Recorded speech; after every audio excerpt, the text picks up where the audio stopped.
Merci de nous recevoir chez vous. C'est parti pour cette édition. Au sommaire, la colère des mécaniciens établis près du rond-point Liberté 6, ils s'opposent à leur déguerpissement.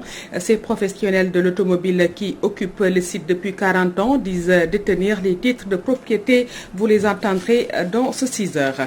Licenciés par leur employeur, 5 travailleurs de la société Visa Facilitation Service crient à l'injustice. Ces agents parlent de licenciement abusif. Ils dénoncent par ailleurs leurs difficiles conditions de travail et menacent de porter plainte. À suivre la revue des titres en fin de journal. C'est parti pour le développement.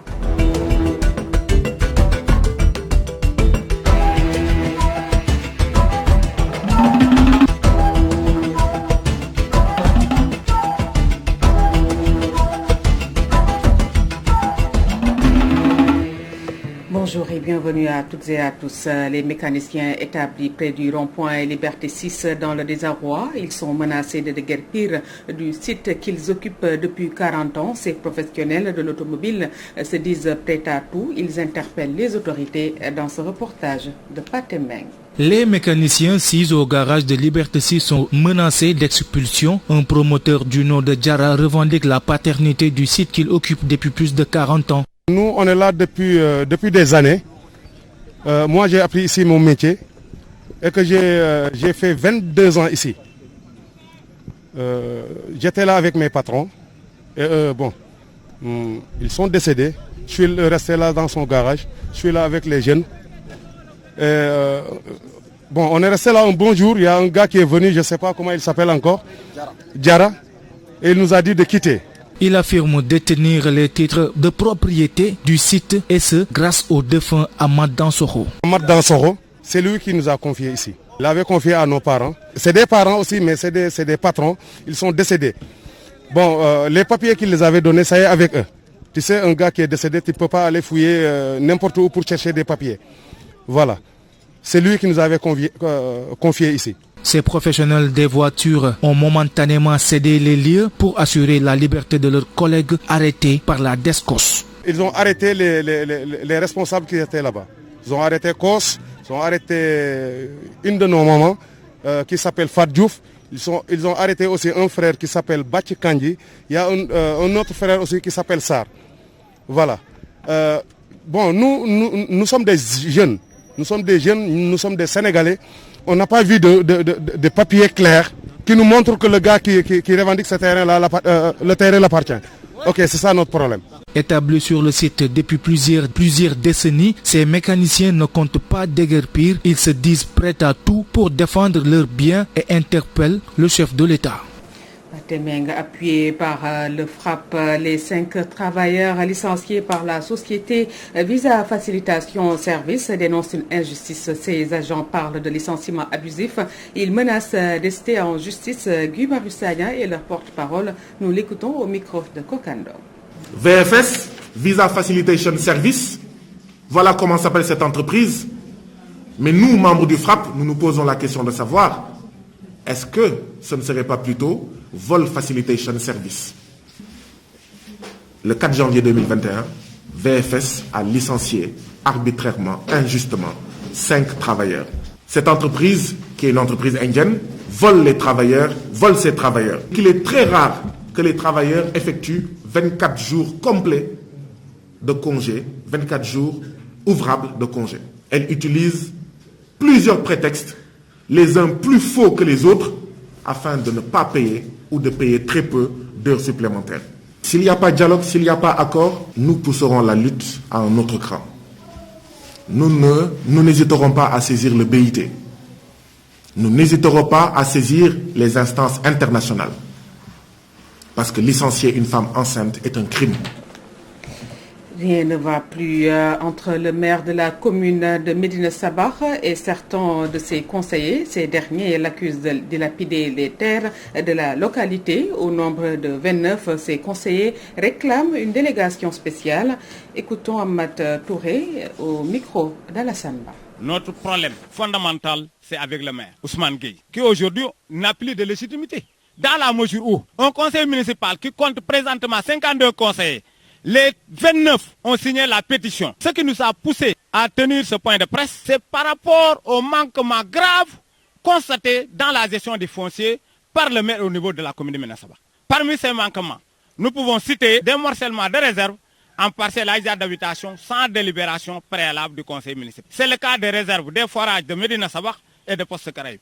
Celles-ci seraient vendues à des tiers qui détiennent des papiers d'affectation signés par le maire. Des morcellements de parcelles à usage d'habitation à Médina Sabakh, Poste Caraïbes, Kerngatan, Kersarinchoy, Payama, avec des actes signés par le maire sans délibération du conseil municipal, qui est l'organe délibérant. Une pratique qui s'inscrit en porte-à-faux avec l'article 5 du Code général des collectivités locales. Une commission domaniale composée d'un seul conseiller à la solde du maire. En Suisse, le maire se permet d'utiliser les procès-verbaux des délibérations antérieures à son élection, dont certains datent de 2003, pour justifier les actes d'affectation qu'il émet. Une pratique assimilable de faux en écriture et d'usage de faux. Nous avons eu à construire une place publique où on a voté 15 millions. Allez-y au niveau de cette place publique. Allez-y au niveau du marché, 59 millions. Allez-y au niveau du foyer, 12 millions. Allez-y au niveau de la fourrière, 5 millions ont été votés. Quand vous allez là-bas, ça ne fait même pas 1 million. À cet effet, le collectif des conseillers municipaux de la commune de Médina Sabakh exige la mise sur pied d'une commission domaniale composée de 3 conseillers, l'arrêt immédiat des morcellements frauduleux sans délibération, la répression de toutes les terres morcelées qui ont été vendues, la réhabilitation de toutes les réserves morcelées et vendues. Nous exigeons la mise sur pied d'une délégation spéciale et que justice soit faite. Puis parlons du coordonnateur du mouvement Podor va mal qui réclame l'audit de la gestion de la DER. Lamine Ba exige aussi la publication de la liste des bénéficiaires du financement.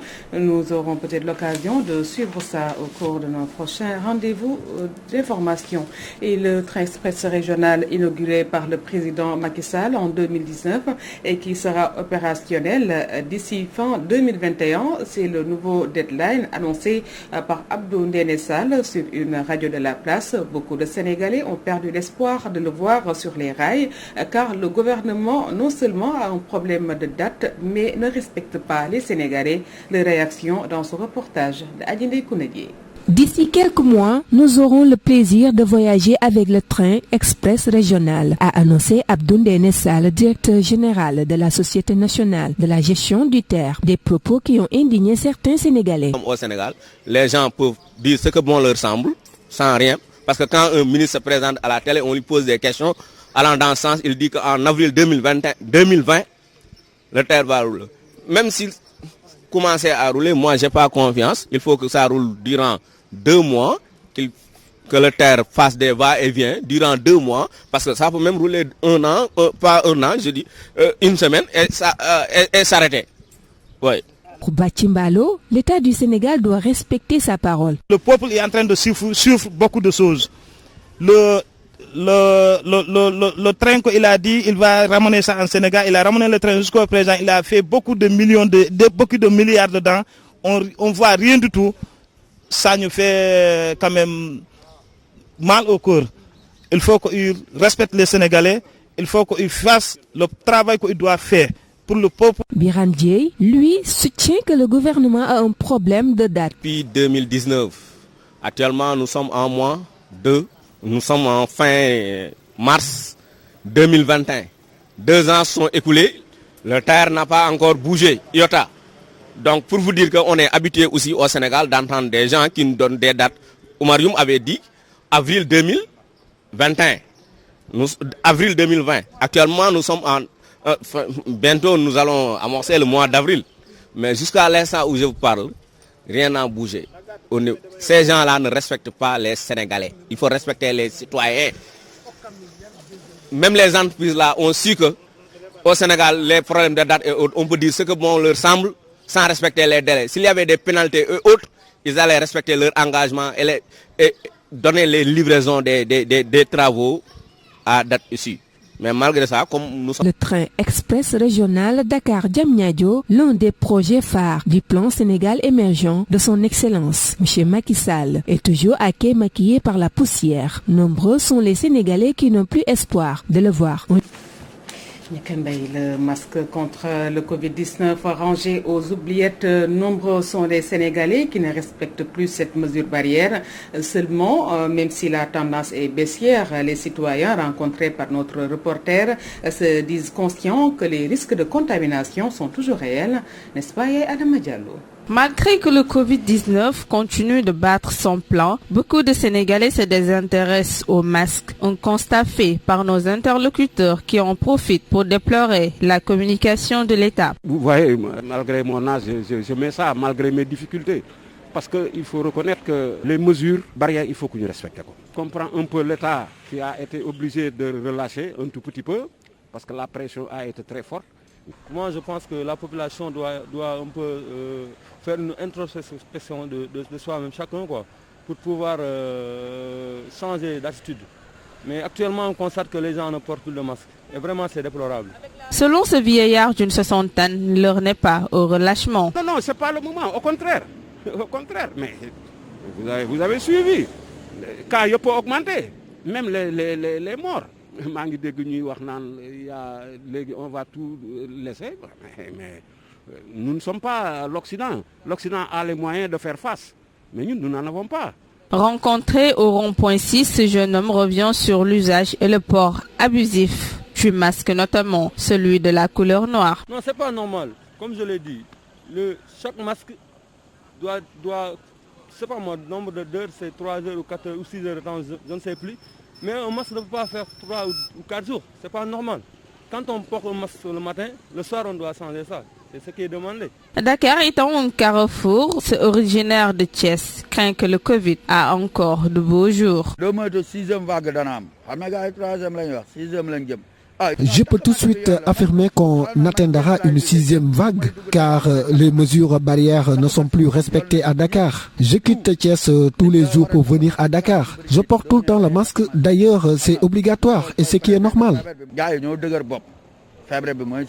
Le port de masque négligé malgré le fait qu'il soit un moyen de protection contre le virus, des Sénégalais qui visiblement doutent de l'utilité de ce geste barrière s'exposent à une éventuelle 3e vague.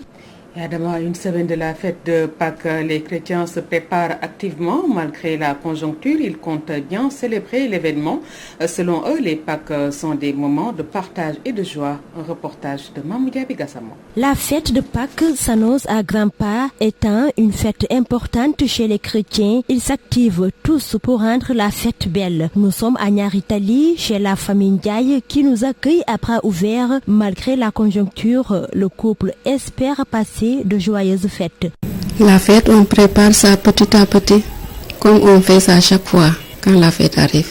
Nous allons acheter du miel, du pain de singe, c'est comme ça, avec de l'argile pour préparer l'ongala. On a tout acheté, de la viande de poulet ou de porc, vache, ça dépend.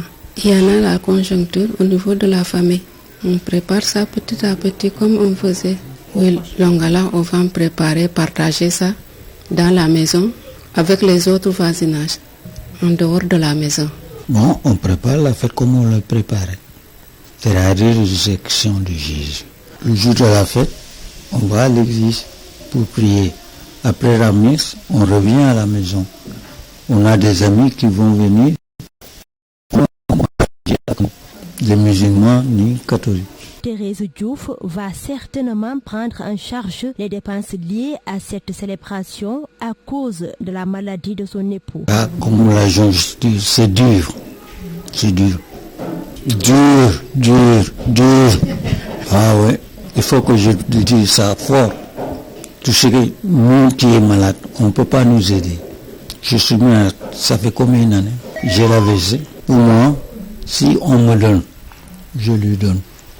Si je n'ai pas, c'est lui qui a assez de ça. Madame? Les fidèles sont dans la dernière ligne droite du carême, 40 jours de partage et de communion. Ils lancent un appel à toute la communauté catholique. Il faut continuer comme tu faisais avant. La pratique, aller à l'église, toujours, et le dimanche, tu vas à la messe. Qu'on célèbre bien la fête, la résurrection du Christ, de leur préparer petit à petit. Faire ça doucement, sans faire de grandes choses. Le jour J, manger, boire, rester c'est mieux. Comme le corona est là. Une bonne fête à tout le monde, à tous les chrétiens. Le Sénégal, un pays connu pour sa cohabitation pacifique des différents cultes, la famille Ndiaye compte partager la joie de la fête de Pâques avec les voisins musulmans.